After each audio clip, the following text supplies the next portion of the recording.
Hello my dear friend, welcome to my channel quick frequency में आप सभी का स्वागत है। और आज मैं आपके सामने प्रस्तुत करने वाला हूं स्वतंत्र भारत की राजनीति में जो हमारा एक दल का प्रभुत्व का दौर द्वितीय चैप्टर है, उसमें जो दो टॉपिकों के बारे में आज मैं आपको पढ़ाऊंगा। पहला टॉपिक है हमारा केरल में कम्युनिस्ट पार्टी की जीत कैसे हुई और उस पार्टी को क्यों गिरा दिया गया, वो शासन क्यों नहीं चला पाई, इसके पीछे किसका हाथ था, इस पार्टी को गिराने में किस पार्टी का हाथ था। ठीक है। और हम सोशलिस्ट पार्टी के बारे में जानकारी प्राप्त करेंगे, उसकी स्थापना कब हुई, किसने की, उसके बारे में पूरी जानकारी प्राप्त करेंगे। ये वीडियो का मेरा थर्ड पार्ट है और दो पार्ट पहले ही अपलोड हैं, तो आप उनको देखें। और इस वीडियो में आपको एक नंबर पक्का हो जाएगा 100%, इसकी गारंटी मैं आपको देता हूँ। 100% इसमें से आपका एक नंबर कंप्लीट हो जाएगा इस वीडियो में। ज़्यादा बड़ी मैं बात नहीं करता हूँ। अगर आपका एक नंबर इसमें पक्का नहीं हो जाए तो मुझसे कह देना और 10 साल के पेपर उठा लेना।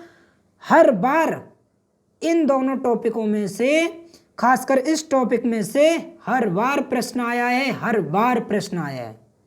इसलिए मैं ज़्यादा बड़ी वीडियो नहीं बनाऊंगा इसको और आपको पूरा डिटेल से इसके बारे में बताऊंगा। ठीक है, चलिए स्टार्ट करते हैं। केरल में कम्युनिस्ट पार्टी की जीत।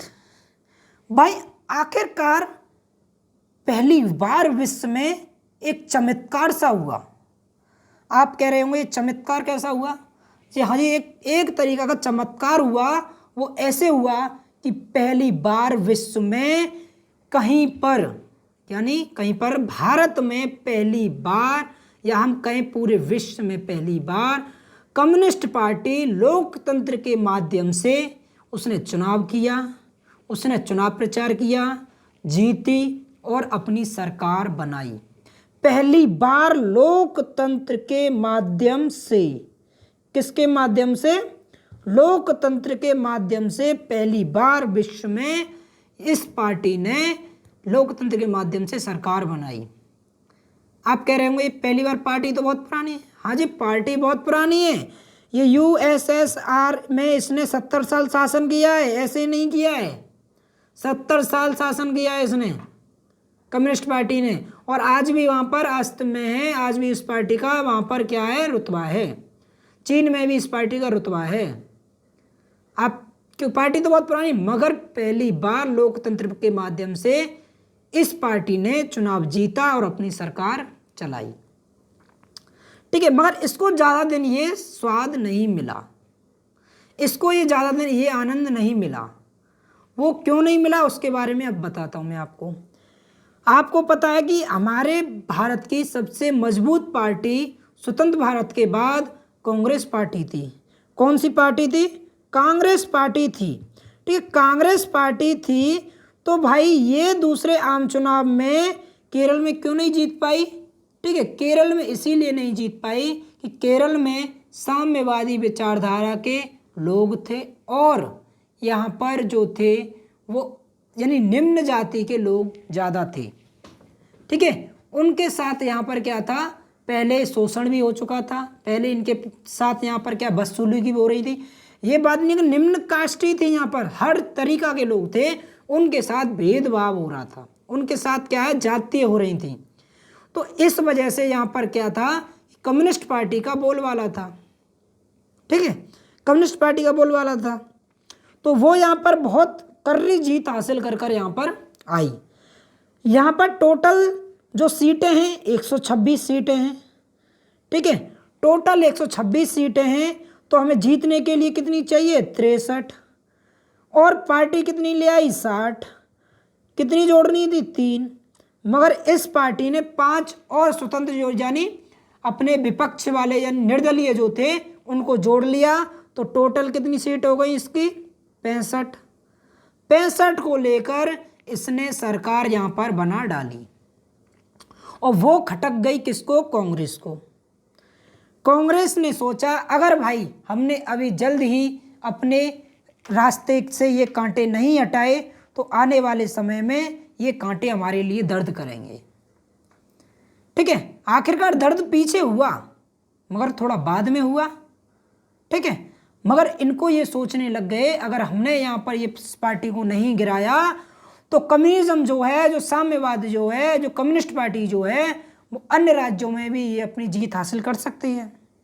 तो इसलिए इसको गैर कानूनी तरीका से इस पार्टी को गिरा दिया गया था। यहाँ पर राष्ट्रपति शासन लगा दिया गया था। ठीक है, इसलिए इस पार्टी को यहाँ पर ज़्यादा दिन शासन करने का मौका नहीं मिला। अब इसके बारे में हम चर्चा करते हैं। ये तो मैंने आपको अपने एक्सपीरियंस से बताया। ठीक है, अब इसके बारे में हम पढ़ते हैं। इसमें 1957 में ही कांग्रेस पार्टी को केरल में हार का स्वाद चखना पड़ा। 1957 के मार्च में जो विधानसभा के चुनाव हुए उसमें कम्युनिस्ट पार्टी को केरल की विधानसभा के लिए सबसे ज़्यादा सीटें मिली थी। कब? मार्च में क्या था, चुनाव हुए। यहाँ पर विधानसभा के चुनाव भी हुए, लोकसभा के चुनाव भी हुए। मगर हुआ क्या कि जो विधानसभा के जो चुनाव हुए उसमें जो कांग्रेस पार्टी जो थी वो क्या यहाँ पर हार गई और कम्युनिस्ट पार्टी को क्या था 126 सीटों में से 60 सीटें हासिल हुई। ठीक है, 5 स्वतंत्र और उम्मीदवार का समर्थन इस पार्टी को प्राप्त था। और क्या हुआ, जो 5 और स्वतंत्र उम्मीदवार इनसे मिल गए जो जीते थे, इसलिए इस पर टोटल सीटें हो गई 65। ठीक है, राज्यपाल ने कम्युनिस्ट पार्टी विधायक दल के नेता जो राज्यपाल जो थे, राज्यपाल ने कम्युनिस्ट पार्टी विधायक दल के नेता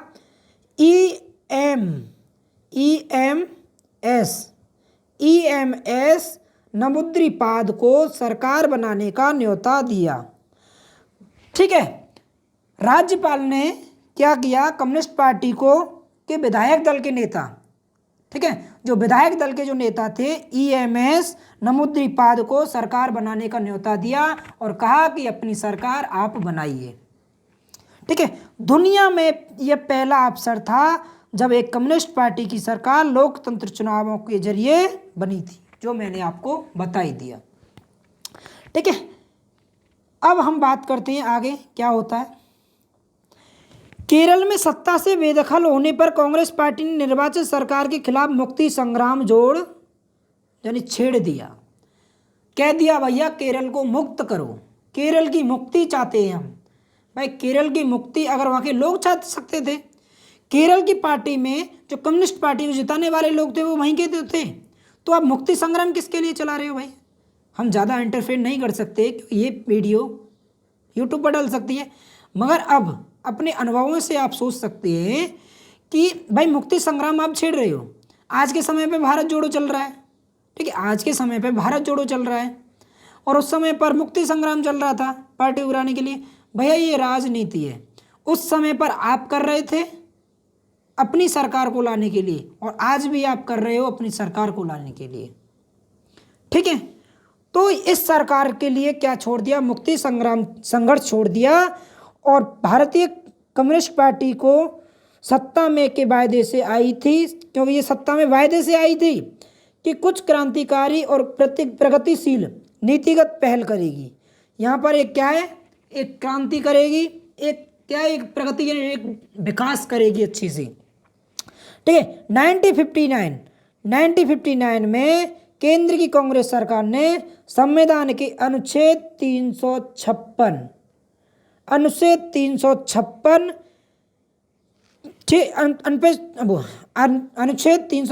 के अंतर्गत केरल की कम्युनिस्ट पार्टी सरकार को बर्खास्त कर दिया। ठीक है, ये 356 ये कौन सा भैया आपातकाल है? ये इस आपातकाल में ये होता है कि अगर राज्य सरकार या अन्य कोई सरकार यानी भारत के राज्य की वो अगर शासन नहीं चला पा रही है तो वहाँ पर राष्ट्रपति शासन लागू हो जाएगा और वहाँ पर दोबारा से चुनाव कराए जाएंगे। ठीक है, और एक होता है 352 में कौन सा होता है? उसमें होता है 352 में होता है कि भारत में भारी आक्रमण हो जाए, घर में यानी गृह युद्ध की चांस बन जाए, अन्य कोई लड़ाई वगैरह का वो हो संदेशा हो, तो हम क्या है उस यानी 352 के आपातकाल को लगा सकते हैं। और 356 का मैंने आपको बता ही दिया कि किसी भी पार्टी राज्य की जो शासन वगैरह ना चला सके तो हम इसको लगा सकते हैं। ठीक है, अब आता है एक 360। 360 आर्टिकल क्या कहता है? 360 आर्टिकल कहता है कि राष्ट्रपति शासन तब लगा सकता है जब भारत में वित्तीय क्या हो, वित्तीय संकट हो, यानी पैसे अर्थव्यवस्था की कोई कमी या कोई दिक्कत या कोई समस्या हो, यानी वित्तीय आपातकाल कब लगता है? 360 के आर्टिकल से। 356 से जब सरकार अपना शासन न चला पाए, ठीक है। और 352 भारी आक्रमण, विदेश गृह युद्ध वगैरह अन्य चीज़ें लड़ाई वगैरह के लिए इसको लगाते हैं, शासन वगैरह को इसको लगाते हैं आर्टिकल 356। 360 लगाते हैं हम वित्तीय संकट के लिए। ठीक है, अब यहाँ पर लगा दिया आर्टिकल 356 के अंतर्गत कि राष्ट्रपति शासन यहाँ पर लगा दिया गया और इस पार्टी को क्या बर्खास्त कर दिया गया। ठीक है, अब यहाँ पर संविधान के प्रति आपातकालीन शक्तियों के दुरुपयोग को के पहले उदाहरण के रूप में इस फैसले को बार बार उपयोग किया है। मैंने आपको बताया था कि कांग्रेस पार्टी ने अपने सत्ता यानी अपनी शक्ति का प्रयोग कर कर यहाँ पर राष्ट्रपति शासन लगा दिया गया और कम्युनिस्ट पार्टी को गिरा दिया गया था। किसके लिए? अपने स्वार्थ के लिए।